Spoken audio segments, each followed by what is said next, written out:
In 2013, I was offered a chance to buy a plot of land from a friend. I accepted, mainly because it is every Englishman's dream to own land. The plot had been used for agricultural purposes, but it was classed as a building zone.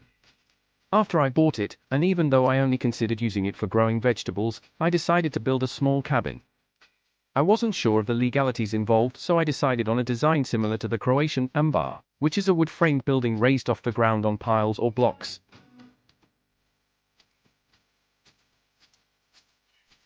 After we cleared the land and marked it out, we dug a small cellar to use for food storage. We had no electric or water and never thought of having any at the time. Nevertheless, with the plan in my head only, I bought some old bricks and got started. After completing the tiny cellar, we built a small septic tank should we decide to have water installed in the future. We then dug holes for the piles that would support the cabin, concreted them, then built the piles with old bricks and finished them off with a concrete slab. My next job was to find some oak beams suitable for framing the house. I had chosen the simple dimensions of 8 by 4 meters. I'll tell you why later. Luckily, we found some beams for sale which exactly suited the frame size I'd chosen, but there wasn't any room for error. I had to plan out where every individual beam would go. We took the wood to another village where we had access to power, and there we cleaned the wood and carefully cut it to the required length. We treated the wood and transported it on the roof of my Land Rover Doris, to the site 15 kilometers away. Once on site, it was a simple matter to bolt the bottom frame together on top of the piles. Thankfully, everything fitted, which was fortunate as we had no tools to alter the beams. It was much more difficult to assemble the uprights, including a spectacular accident when I leaned a ladder against one and it collapsed, dropping me onto a pile of bricks. Undeterred, we got them up and started to stabilize the frame by fitting the top beams. At this stage, we also fitted in the doorway.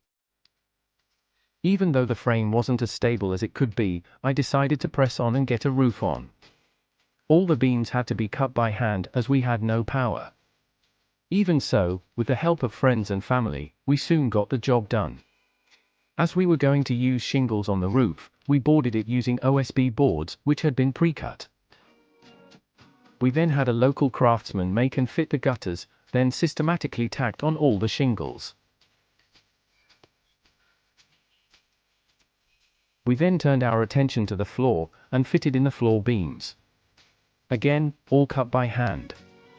Over the beams we fitted OSB boards. We also added rockwool insulation under the boards, which was a fiddly job I hadn't thought out very well.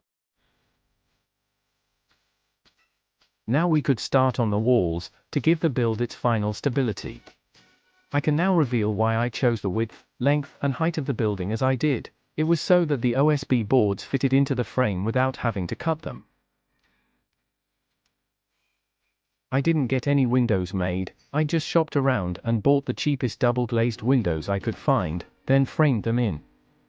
At last a cabin was appearing.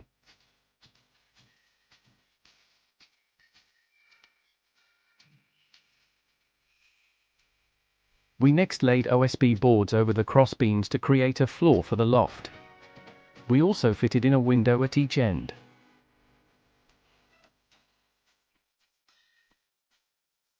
Our next task was for a friend to fix insulation on the outside.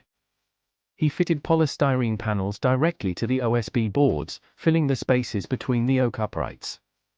He then applied nylon netting and finished it off with 2 layers of special cement.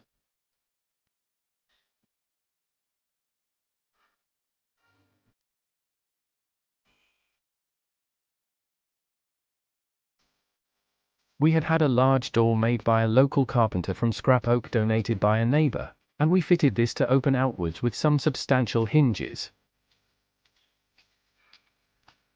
To finish the outside, we painted it.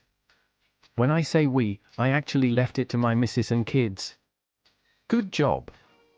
Inside, something we hadn't foreseen was the way the OSB board soaked up paint, which proved expensive.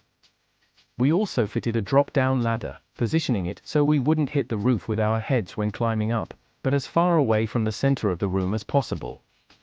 We had also decided to dig a well for water, so we fitted a toilet. As and when we could find the money, we plumbed in a washbowl and kitchen sink and also laid floorboards over the OSB. We also bought a damaged wood stove cheaply and fitted that. Throughout the next few months, we added furniture and fixtures. Solar panels were also fitted, but eventually, we wired in mains electric, and instead of our cabin being for storage and garden tools, it became a cozy little home. Over the next few years, we added a deck with a fence and also a tricky to make dormer window to complete the job. Come and see us.